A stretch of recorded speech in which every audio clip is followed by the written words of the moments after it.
তখন লিংলিং সেখানে এসে মহারাজকে বলে, মনে হচ্ছে বাবা এবারও আমি এই বাজি জিতেছি।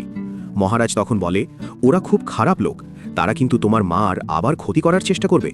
লিংলিং মহারাজের সামনে নাটক করে বলে, বাবা আমি সত্যিই বাজি জিতেছি, এখন আমি যাই করি না কেন আপনি আমাকে ক্ষমা করে দেবেন। মহারাজ বলে, তুমি যদি পুরো রাজপ্রাসাদ উলটপালট করে দাও তবুও আমি তোমার পাশেই থাকব। এদিকে রানী শিয়াও এর দাসী খুশি হয়ে তাকে বলে, ম্যাম আপনি দারুণ কাজ করেছেন, এখন মহারাজ তো আরও বিশ্বাস করবে লিসার সেই জেনারেলের সঙ্গে সত্যিই কিছু চলছে। ঠিক তখনই তারা দেখে কিছু লাল আলো তাদের ম্যানশনের দিকে উড়ে যাচ্ছে। মুহূর্তের মধ্যেই ম্যানশনের একটা অংশ আগুনে পুড়ে যায়। চারপাশে আতঙ্ক ছড়িয়ে পড়ে, তারা চিৎকার করতে থাকে। ঠিক তখনই লিংলিং সেখানে এসে ম্যাজিক ব্যবহার করে বলে, তোমরা এটাই ডিজার্ভ করো। এরপর সে ম্যাজিক ব্যবহার করে তাদের ঘরের ভিতরে ঢুকিয়ে দেয়। তখন কিছু লোক এসে তাদের বাঁচিয়ে নেয়। বাহিরে এসে রানী চিৎকার করে বলে, লিংলিং এই আগুন লাগিয়েছে, আমাদের ম্যানশন ধ্বংস করেছে ও, আর আমাদের অপমানও করেছে।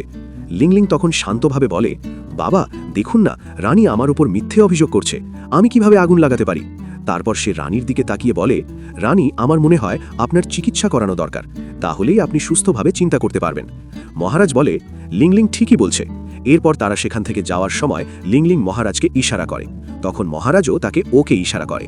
পরবর্তী দৃশ্যে আমরা দেখি মহারাজ যখন লিসার কাছে যায় তখন সে দেখে লিসা নিজেকে মারার চেষ্টা করছে।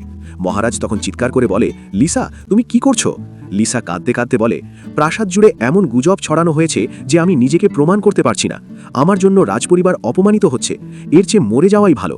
মহারাজ দ্রুত তাকে বাঁচিয়ে বলে, তোমার মেয়ের কথা তো ভাবো, সে মাত্র 6 বছরের। লিংলিং তার মায়ের কাছে গিয়ে বলে, তোমার এসব করতে হতো না, বাবা আগেই আদেশ দিয়েছে যে যে কেউ এমন গুজব ছড়াবে তাকে কঠোর শাস্তি দেওয়া হবে। লিসা বিস্মিত হয়ে বলে, তার মানে আমি এতক্ষণ যা করেছি সবই বৃথা।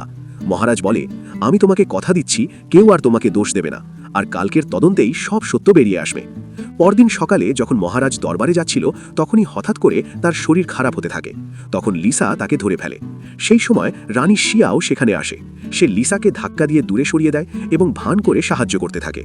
এরপর ডাক্তার ডেকে পরীক্ষা করানো হয়, কিন্তু আশ্চর্যের বিষয় ডাক্তাররাও কোনো রোগ খুঁজে পায় না।